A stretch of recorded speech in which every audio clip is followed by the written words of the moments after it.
अस्सलाम वालेकुम रहमतुल्लाहि व बरकातुहू। फ़लस्तीन, गज़ा पट्टी और इसराइल के हवाले से बहुत ही अहम तरीन ख़बर और ज़रूरी अपडेट आई है, जिसका जानना हम सभी के लिए बेहद ज़रूरी है। लेकिन उससे पहले आप सबसे गुजारिश है, इस चैनल को सब्सक्राइब कर लीजिए। जी हाँ, इसी चैनल को जिसका नाम आपको दिख रहा है पब्लिक फेस। ये भी मिल्लत टाइम्स ग्रुप का ही चैनल है। लगातार नोटिस आने की वजह से, बहुत सारे मसाइल की वजह से ये नया चैनल बनाना पड़ा, ताकि आपके बीच में हम मौजूद रहें और इस तरह की ख़बरें आपको दिखाते रहे। तो प्लीज़ सब्सक्राइब कर लीजिए, ज्वाइन भी कर लीजिए और नोटिफिकेशन को ज़रूर ऑन कर लीजिए, ताकि हमारी हर अपडेट आपको मिलती रहे। अगर आपको स्क्रीन पर ये वीडियो ना दिख सके तो प्लीज़ आप जाकर सर्च कर लीजिए पब्लिक फेस, ताकि जो भी अहम तरीन फ़लस्तीन की ज़रूरी अपडेट होती है वो आपको मिलती रहे। आप तमाम ख़बरों को सुनने के साथ साथ फ़लस्तीन को ज़रूर सुनिए। कम से कम अगर हम फ़लस्तीनियों की गज़ा में जाकर मदद नहीं कर सकते हैं तो उनके हालात को जानना, उनके बारे में ख़बर रखना भी हमारे लिए बेहद ज़रूरी है, ताकि कम से कम हम उनके लिए दुआ ही कर सके। और इस वक्त जो सबसे बड़ी ख़बर सामने आई है वो ये है कि अभी तक सीज़ फायर और जंगबंदी के दूसरे मरहले के लिए बातचीत शुरू नहीं हो सकी है, और उसकी वजह से अभी भी गज़ा पट्टी में इसराइली आर्मी मौजूद है। गज़ा पट्टी के मुख्तलिफ़ इलाक़ों पर इसराइली आर्मी का हमला जारी है, और पिछले यानी जंगबंदी के पहले मरहले में दूसरे मरहला के शुरू होने से पहले 300 से ज़्यादा लोगों को इसराइली आर्मी ने शहीद कर दिया है गज़ा पट्टी में, और इसराइली आर्मी की कार्रवाई लगातार जारी है। इस बीच हमास का एक ताज़ा तरीन बयान अल अरबिया ने शाया किया, जिसमें हमास ने दुनिया भर के ममालिक, ख़ासतौर पर अमेरिका, मिस्र, तुर्की और कतर से जो सालिसी करने वाले ममालिक हैं, उनसे मुतालबा किया है कि वो इसराइल पर लगाम डाले और यकीनी बनाए कि इसराइल जंगबंदी की जो तमाम निकात है, जंगबंदी का जो समझौता है, उस पर अमल करे। हुआ यह है कि इसराइल अभी भी गज़ा पट्टी में मौजूद है और येलो लाइन के इस पार इसराइल की आर्मी पूरी तरह मौजूद है, और जो कुछ जंग के दौरान इसराइली आर्मी नहीं कर सकी, वो जंगबंदी के दौरान या माहिदा का फ़ायदा उठाते हुए इजरायली आर्मी कर रही है।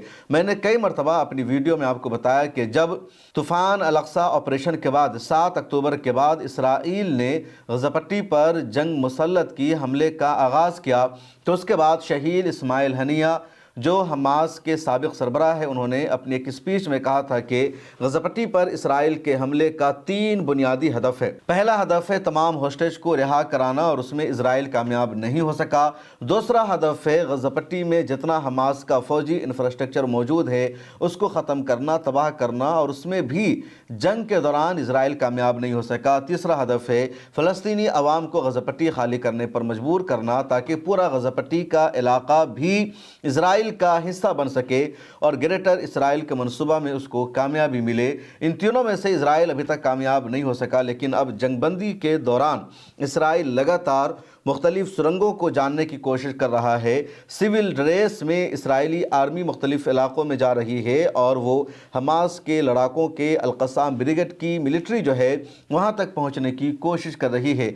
अब टाइम्स ऑफ इसराइल ने, उसके अलावा IDF ने यह दावा किया कि रफ़ा में एक सुरंग से मिलिट्री के अफराद निकल रहे थे, मुसल्लह अफराद थे, उनके हाथों में हथियार था, और हमने उन सबको हलाक कर दिया।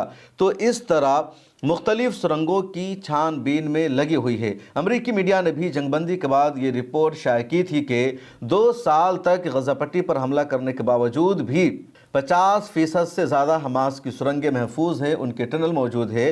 पूरी दुनिया इस बात के लिए भी हैरान थी कि गज़ा पट्टी एक ऐसा इलाका है जहाँ पहाड़ नहीं है, जहाँ कोई नदी नहीं है, एक तरफ समंदर और उसके तीनों तरफ इसराइल, छोटा सा एरिया मिस्र से मिलता है जिस पर इसराइल का कंट्रोल है।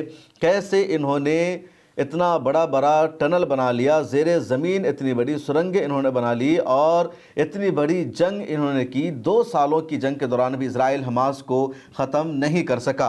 अब हमास का डेलीगेशन मिस्र में मौजूद था, 2 दिन तक बातचीत जारी रही कतर, मिस्र, हमास और अमेरिका के वफद के दौरान में, और इस दौरान हमास ने यहाँ पर भी पूरी सख्ती के साथ अपना मौक़िफ़ रखा कि सीज़ फायर के दूसरे मरहले के लिए उसी वक्त बातचीत पॉसिबल है जब इजरायली आर्मी मुकम्मल जंगबंदी की यकीन दहानी कराए, और अमेरिका को इसकी ज़मानत लेनी होगी।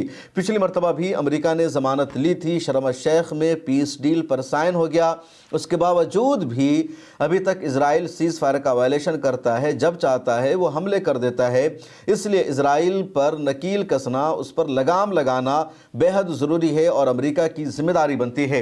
अगर इसराइल को पाबंद कर दिया जाए कि पूरी तरह वो सीज़ फायर के माहिदा की पाबंदी करेगा, तो हमास भी अगले माहिदा की तरफ जाने को तैयार है और हमास के माहिदे में बात शामिल है कि हमास हथियार को सरेंडर करेगी। हमास की जो अस्करी विंग है अल-क़स्साम ब्रिगेड, उसके पास हथियार नहीं रहेगा। इसी तरह गज़ा पट्टी में जो नई हुकूमत बनेगी उसमें हमास का कंट्रोल नहीं रहेगा। लेकिन हमास ने यह भी कह रखा है कि जो नई हुकूमत बनेगी वो फ़लस्तीनियों की ही हुकूमत होगी। अब मुश्किलें यहाँ पर अमेरिकी सदर डोनाल्ड ट्रंप की बढ़ गई है कि ट्रंप यहाँ पर क्या करते हैं, क्या वो इज़राइल को समझा पाते हैं या नहीं समझा पाते हैं। लेकिन गज़ा माहिदे के हवाले से सालिसों के साथ ये तय पा गया है कि अब इज़राइल पर सख्ती की जाएगी और पाबंद बनाया जाएगा इज़राइल को कि वो आइंदा कोई भी अटैक गज़ा पट्टी पर ना करे। इस वीडियो में इतना ही। एक मरतबा फिर आपसे गुजारिश है, सब्सक्राइब कर लीजिए, ज्वाइन के बटन पर क्लिक कर लीजिए और मुझे दीजिए इजाज़त।